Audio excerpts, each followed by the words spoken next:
ನಮಸ್ಕಾರ ರೀಪಾ ಎಲ್ಲ ದೊಡ್ಡ ಮಂದಿಗೂ ಹ್ಯಾಂಗದಿರಿ. ನಾನು ನಿಮ್ಮ ದೀಪಾ ಗೌಡ. ಇವತ್ತಿನ ದಿನ ಮಸ್ತ್ ಪೈಕಿ ಗಜ ನಿಂಬೆಕಾಯಿದ್ದ ಉಪ್ಪಿನಕಾಯಿ ಹಾಕತ್ತೇನೆ ರೀ. ಹೆಂಗೆ ಹಾಕತ್ತೇನಿ ಅಂತಂದು ನೋಡ್ಕೊಂಬರೋಣಂತ ನಡೀರಿ.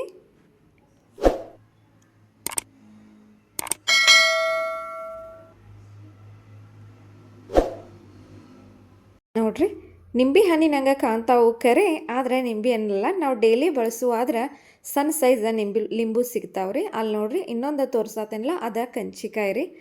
ಇನ್ನು ನಾ ಉಪ್ಪಿನಕಾಯಿ ಹಾಕೋದು ಗಜನಿಂಬೆಕಾಯಿ ಅಂತಂದು ಇದನ್ನು ಉಪ್ಪಿನಕಾಯಿ ಹಾಕತ್ತೇನಂತ. ಹುಳಿ ಸ್ವಲ್ಪ ಕಮ್ಮಿ ಇರ್ತಾವ್ರಿ. ಕಮ್ಮಿ ಅನ್ನೋಕ್ಕಿಂತ ಒಂಚೂರು ಸೌಳ ಹುಳಿ ಹತ್ತತ್ತೆ ನಮಗೆ. ಇಲ್ಲಿ ನೋಡ್ರಿ ಅವಷ್ಟು ನಾವು ಕಾಯಿ ತೊಗೊಂಡು ತೊಳ್ಕೊಂಬಿಡೋಣಂತ. ಎಲ್ಲ ಸೇರಿ ತೊಳೆಯತ್ತೇನೆ ರೀ. ಅವನಷ್ಟು ಇನ್ನು ಕಾಟನ್ ಅರ್ಬಿಲೆ ಅಷ್ಟು ಒರೆಸಿಟ್ಕೊಂಡ್ಬಿಡೋಣಂತ. ಯಾಕಂದ್ರೆ ನೀರು ಉಳಿತಂದ್ರೆ ನಮಗೆ ಉಪ್ಪಿನಕಾಯಿ ಹಳಸ್ಲಾಗ್ಬಿಡ್ತಾವ್ರಿ. ನೋಡ್ರಿಲೆ ಎಲ್ಲನೂ ನಾನು ನೀರೇನು ಇರ್ಲಾರ್ದಂಗೆ ಒರೆಸಿಟ್ಕೊಳತ್ತನಂತ. ಡೈಲಿ ಅಡುಗೆಗೆ ನಿಂಬೆಹಣ್ಣು ಬಳಸ್ತೇವಲ್ಲ, ಅದಕ್ಕಿಂತ ಶಪ್ಪಿ ಸ್ವಲ್ಪ ದಿಪ್ಪಿರ್ತೈತೆ ರೀ ಇದು. ಇನ್ನು ಇದನ್ನೆಲ್ಲ ಒರೆಸಿಟ್ಕೊಂಡಾದಿಂದ ಒಂದು ಬೋಗೋನ್ಯಾಗ ನೀರು ಕಾಯಕ್ಕೆ ಇಟ್ಬಿಡೋಣ್ರಿ. ಅದೆಲ್ಲ ಕುದಿ ಹತ್ತಲಿ. ಅಲ್ಲಿವರೆಗೂ ಇವನು ಒರೆಸಿಟ್ಕೊಂಡಿದ್ದೀವಲ್ಲ ಅಷ್ಟೂ ಹೆಂಚಿಟ್ಕೊಂಡ್ಬಿಡೋಣಂತ. ನೋಡ್ರಿಲೆ ನಮಗೆ ಯಾವ ಸೈಜ್ ಬೇಕಲ್ಲ ಆ ಸೈಜ್ಗೆ ನಾವು ಕಟ್ ಮಾಡ್ಕೊಳಂತ್ರಿ. ನಾನು ಒಂಚೂರು ದಪ್ಪ ಸೈಜ ಕಟ್ ಮಾಡ್ಕೊಂಡ್ಬಿಟ್ಟಿದ್ದೇನೆ. ನೋಡ್ರಿಲೆ ಈ ಸೈಜ ಅಷ್ಟೂ ನಾನು ಕಟ್ ಮಾಡಿ ಇಟ್ಕೊಂಡಿದ್ದೇನೆ. ಇಲ್ಲಿ ನೋಡ್ರಿ ನೀರು ಹೆಸ್ರು ಬಂದಾವು ಏನು ಮಾಡಾವು ಅಂತ ನೋಡ್ಕೊಂಬರೋಣಂತ. ನೋಡ್ರಿಲೆ ನೀರನ್ನು ಕುದಿ ಹತ್ತಿದಾವು. ಇದೇ ಟೈಮ್ದಾಗ ನಾವು ಅಷ್ಟು ಗಜನಿಂಬೆಕಾಯಿ ಏನು ಹೆಂಚಿಟ್ಕೊಂಡಿದ್ದೀವಲ್ಲ ಅವನ್ನಷ್ಟು ಇದಕ್ಕೆ ಸೇರಿಸ್ಬಿಡೋಣಂತ. ಇವು ಒಂದು 2-3 ನಿಮಿಷ ಕುದಿ ಹತ್ತಲ್ರಿ. ನೋಡ್ರಿ ಕುದಿಯತ್ತಾವು. ನೋಡ್ರಿಲೆ ಈ ಟೈಮ್ದಾಗ ನಾವು ಚಮಚೆ ತೊಗೊಂಡು ಎಲ್ಲನೂ ಹೊಳ್ಸಾಡ್ಬಿಡೋಣಂತ. ಸ್ವಲ್ಪ ಕೆಳಗ ಮೇಲೆ ಆಗಲಿ. ಸಣ್ಣ ನಿಂಬೆಹಣ್ಣು ಇರ್ತಾವಲ್ಲ ಅವಕ್ಕಿಂತ ಒಂಚೂರು ಶಪ್ಪಿ ಇತರು ದಿಪ್ಪು ಭಾಳ ಇರ್ತಾವ್ರಿ. ಹೀಗಾಗಿ ಒಂಚೂರು ಹೆಚ್ಚಾಗಿ ಕುದಿಸ್ಕೊಂಡ್ಬಿಡೋಣಂತ. 4-5 ನಿಮಿಷ ಕುದಿಸ್ಕೊಂಡೇನಂತ್ರಿ. ನೋಡ್ರಿಲೆ ಕುದಿಯೋದೆಲ್ಲ ಆದಿಂದ ಅವನ ನೀರೆಲ್ಲ ತೆಗೆದುಬಿಡೋಣಂತ. ಬಸ್ಕೊಂಡ ಎಲ್ಲ ಹುಳಿ ಅಂಶ ಹೋಗ್ಬಿಡ್ತೈತಿ.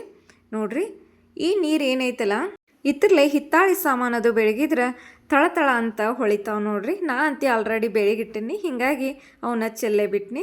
ಇಲ್ಲಿ ನೋಡ್ರಿ ಒಂದು 5-6 ನಿಂಬೆ ಹಣ್ಣು ತೊಗೊಂಡಿನಿ ರೀ. ಅದಕ್ಕೆ ನಾನು ಅರ್ಧ kg ಬೆಲ್ಲ ಸೇರ್ಸತ್ತನಂತ. ಈ ಬೆಲ್ಲಕ್ಕೆ ನಾನು 1 ಗ್ಲಾಸ್ ನೀರು ಹಾಕಿದ್ದೀನಿ. ಬೆಲ್ಲ ಮುನುಗುವಷ್ಟು ನೀರು ಹಾಕಿ ಕುದಿಯೋಕೆ ಇಟ್ಬಿಡೋಣಂತ ನಡೀರಿ.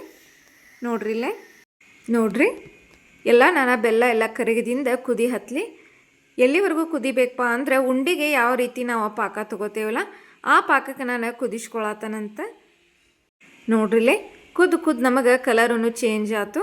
ಹೆಂಗೆ ಕೆಂಪಗೆ ಚಂದ ಕಾಣತ್ತಂತ. ಈ ಟೈಮ್ದಾಗ ನಮಗೆ ಎಷ್ಟು ಆನಕ್ಕೆ ಬೇಕಲ್ಲ ಅಷ್ಟು ತೋರಿಸ್ತೇನೆ ನಡೀರಿ. ನೀರು ಒಂದು ಸ್ವಲ್ಪ ಪ್ಲೇಟ್ ಒಳಗೆ ನೀರು ಹಾಕೊಂಡು ಟೆಸ್ಟ್ ಮಾಡಿ ನೋಡೋಣಂತ.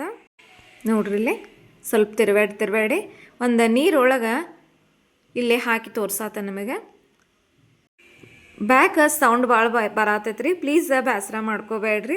ಒಂಚೂರು ಹೊರಗೆ ವೆಲ್ಡಿಂಗ್ ಕೆಲಸ ನಡೆದೈತಿ, ಹೀಗಾಗಿ ಸೌಂಡ್ ಭಾಳ ಬರತೈತಿ. ಇದೊಂದು ಸಾರಿ ಹೊಟ್ಟೆಗೆ ಹಾಕೋರಿಪ್ಪ. ನೋಡ್ರಿಲ್ಲೇ ಇದೆಲ್ಲ ಬೆಲ್ಲದ ಈ ರೀತಿ ಉಂಡೆ ಥರ ಬರಬೇಕು. ನೀರಿಗೆ ಹಾಕಿದಾಗ ಇಷ್ಟು ಬಂದಾಗ ನಮಗೆ ಉಪ್ಪಿನಕಾಯಿ ಹಾಕಕ್ಕೆ ಹದಕ್ಕೆ ಸಿಕ್ಕೇತಂದಂಗ್ರಿ. ಇನ್ನು ಆನ ಎಲ್ಲ ಸೈಡ್ ತೆಗೆದಿಟ್ಟು ಒಂದು ಕಡಾಯಿ ಇಟ್ಟಿದ್ದೀನಿ. ಅದ್ರೊಳಗೆ ಎಣ್ಣೆ ಕಾಯಕ್ಕಂತ ಇಟ್ಟಿದ್ದೀನಿ ರೀ. ನೋಡ್ರಿ ಇನ್ನು ಒಗ್ಗರ್ನಿಗೆ ಜೀರಿಗೆ ಹಾಕ್ಕೊಳತ್ತನಂತ. ಜೀರಿಗೆಲ್ಲ ಚಟಪಟ ಅನ್ನುವಾಗ ಸ್ವಲ್ಪ ಕರಿಬೇವು ಹಾಕ್ಕೊಳತ್ತಾನೆ. ಆಮೇಲೆ ಕಲ್ಲಾಗ ಬೆಳ್ಳುಳ್ಳಿನ ಕುಟ್ಟಿಟ್ಕೊಂಡೇನಿ ರೀ, ಅದನ್ನೂ ಸೇರ್ಸಾತನಂತ. ಸ್ವಲ್ಪ ಸಾಸಿವೆ ಇತ್ತು, ಲಾಸ್ಟಿಗೆ ಸಾಸಿವೆ ಹಾಕತ್ತನಂತ. ಎಲ್ಲ ಚಟಪಟ ಅಂತ ಸಿಡಿಲಿ ಹಸಿ ವಾಸನೆ ಹೋಗೋವರೆಗೂ ಎಲ್ಲ ಹೊಳ್ಸಾಡ್ಕೊಂಬಿಡೋಣಂತ. ಈ ಉಪ್ಪಿನಕಾಯಿ ಒಳಗೆ ರೀ 2-3 ಥರ ಉಪ್ಪಿನಕಾಯಿ ಹಾಕ್ತಾರೋ, ಹಂಗೆ ಹೆಂಚಿ ಉಪ್ಪ ಖಾರನೂ ಹಾಕಿಡ್ತಾರೋ. ನಮಗೆ ಅರ್ಜೆಂಟ್ಗೆ ಬೇಕಂದ್ರೆ ನಾನು ಈ ರೀತಿ ಮಾಡ್ಕೊಂಬಿಟ್ಟಿರ್ತಾನಂತ. ಅಂದ್ರೆ ನೀವು ನಾಳೆ ಬೆಳಿಗ್ಗೆ ಉಪ್ಪಿನಕಾಯಿ ಬೇಕಪ್ಪ ಅಂದ್ರೆ ರಾತ್ರಿ ಮಾಡಿ ಇಟ್ಕೊಂಡ್ರಂದ್ರೆ ನಮಗೆ ಮಾರನೇ ದಿನ ತಿನ್ನಕ್ಕೆ ಅದಕ್ಕೆ ಸಿಗ್ತಾವೆ. ನೋಡಿರಿ ಆ ಒಗ್ಗರಣೆ ಒಳಗೆ ಕುದಿಸಿಟ್ಕೊಂಡಿದ್ದೀವಲ್ಲ ಅವನ್ನಷ್ಟು ಹಾಕಿ ಸ್ವಲ್ಪ ಅರಿಶಿನ ಖಾರ ಸೇರ್ಸಾತನದ. 1 ಚಮಚೆ ಬ್ಯಾಡಗಿ ಪುಡಿ ಹಾಕಿದ್ದೀನಿ, ಇನ್ನೊಂದು ಚಮಚೆ ನಾವು ನಾರ್ಮಲ್ ಬಳಸೋ ಖಾರನ ಹಾಕಿದ್ದೇನಂತ. ನಂತರ ಅದಕ್ಕೆ ಸ್ವಲ್ಪ ರುಚಿಗೆ ತಕ್ಕಷ್ಟು ಉಪ್ಪು ಹಾಕ್ಕೊಂಬಿಡೋನು. ಎಲ್ಲ ಕೆಳಗ ಮೇಲೆ ಹೊಳ್ಸಾಡ್ಕೊಂಬಿಡೋಣ್ರಿ. ಇದೇ ಟೈಮ್ನಾಗ ಇನ್ನೊಮ್ಮೆ ಏನಾದರೂ ಉಪ್ಪಿನಕಾಯಿ ಹಾಕಕತ್ತಂದ್ರೆ ಹಂಗೆ ಉಪ್ಪ ಖಾರ ಹೆಂಚಿ ಇಡ್ತೇನೆ, ಅದನ್ನು ವಿಡಿಯೋ ಮಾಡಿ ಹಾಕ್ತಾನಂತ್ರಿ. ಇಲ್ಲಿ ನೋಡಿರಿ ನನಗೆ ಅರ್ಜೆಂಟಿಗೆ ಬೇಕಾಗಿತ್ತು, ಹೀಗಾಗಿ ಪಟ ಅಂತ ಉಪ್ಪಿನಕಾಯಿ ರೆಡಿ ಮಾಡ್ಕೊಂಡು ಇನ್ನೇನು ಹೊಲಸಾಡಿ ಇಟ್ಟಿದ್ದೀವಲ್ಲ ಇದಕ್ಕೆ ಬೆಲ್ಲದ ಅನ್ನ ಏನು ಕುದಿಸಿಟ್ಟಿದ್ದೀವಲ್ರಿ ಅದನ್ನೂ ನಾನು ಇದಕ್ಕೆ ಸೇರ್ಸಾತನಂತ ಒಂದು ಜಾಲಿ ಹಿಡಿದ ಸೋಸಾತನ್ರಿ. ಕಡ್ಡಿ ಕಸರು ಏನಾರ ಇದ್ರೆ ಜಾಲಿ ಒಳಗೆ ನಿಂತು ಬಿಡ್ತಾವೆ ನೋಡ್ರಿಲೆ. ನಿಮ್ಮ ಬಿಸಿ ಲೈಫ್ ಒಳಗೆ ನನಗೋಸ್ಕರ ಒಂದು 5 ನಿಮಿಷ ಟೈಮ್ ಕೊಟ್ಟು ನನ್ನ ವಿಡಿಯೋ ನೋಡ್ತಿರಲ್ಲ, ನಿಮ್ಮೆಲ್ಲರಿಗೂ ನನ್ನ ಕಡೆಯಿಂದ ಥ್ಯಾಂಕ್ ಯು ಸೋ ಮಚ್ ರೀ. ಇದೇ ರೀತಿ ಸಪೋರ್ಟ್ ಮಾಡ್ತಾಯಿರಿ ನೋಡ್ರಿಲೆ. ಎಲ್ಲ ಮಗುದಿಂದ ಆನ ಎಲ್ಲ ಹಾಕೋದಾದಿಂದ ಹೊಳ್ಸಾಡೋಣಂತ ಒಂದು 2 ನಿಮಿಷ ಕುದಿ ಹತ್ತಲ್ರಿ ಇದು. ಈ ಟೈಮ್ದಾಗ ನಾವು ಉಪ್ಪು ಖಾರ ಎಲ್ಲ ನೋಡ್ಕೊಂಬಿಡೋಣಂತ. ಕಮ್ಮಿ ಆಗಿದ್ರೆ ಸೇರ್ಸೋನು, ಹೆಚ್ಚಾಗಿದ್ರೇನು ಸೇರ್ಸೋದು ಬೇಡ, ಯಾಕಂದ್ರೆ ನೀರು ಪಾರು ಏನೂ ಹಾಕೋದು ಬೇಡ್ರಿ, ಕೆಟ್ಟು ಬಿಡ್ತಾವು. ಅದಕ್ಕೆ ನೀವೇನೋ ಒಂದು ಅಡುಗೆ ಮಾಡ್ಬೇಕಂದ್ರೂ ಸ್ವಲ್ಪ ಕಮ್ಮಿ ಪ್ರಮಾಣದಲ್ಲೇ ಹಾಕಿರಿ, ಬೇಕಂದ್ರೆ ಇನ್ನೊಂದು ಚೂರು ಸೇರಿಸ್ಕೊಂಬಿಡೋಣಂತ ನೋಡಿರಿ. 1-2 ನಿಮಿಷ ಕುದಿ ಹಚ್ಚಿಬಿಟ್ಟಿದ್ದೇನೆ, ಬಾಯಿ ಮುಚ್ಚಿ ಇಟ್ಬಿಡೋಣಂತ ನೋಡಿರಿ. ಇನ್ನೊಂದು ಟೈಮ ಬಾಯಿ ತೆಗೆದು ನೋಡಿ, ಇನ್ನು ಇತರ ಕೆಲಸ ಮುಗೀತ್ರಿ, ಇಟ್ಬಿಡೋಣ. ಇನ್ನು ಮಾರನೇ ದಿನ ಬೆಳಿಗ್ಗೆ ಎದ್ದು ತೆಗೆದು ನೋಡಾತೇನೆ. ನಮಗಂತಿ ಮಸ್ತ್ ಪೈಕಿ ಉಪ್ಪಿನಕಾಯಿ ಹೆಂಗಾರು ರೆಡಿ ಆಗಿದ್ದು ತೋರಿಸ್ತಾನಂತ ಬರ್ರಿ ಇಲ್ಲೇ.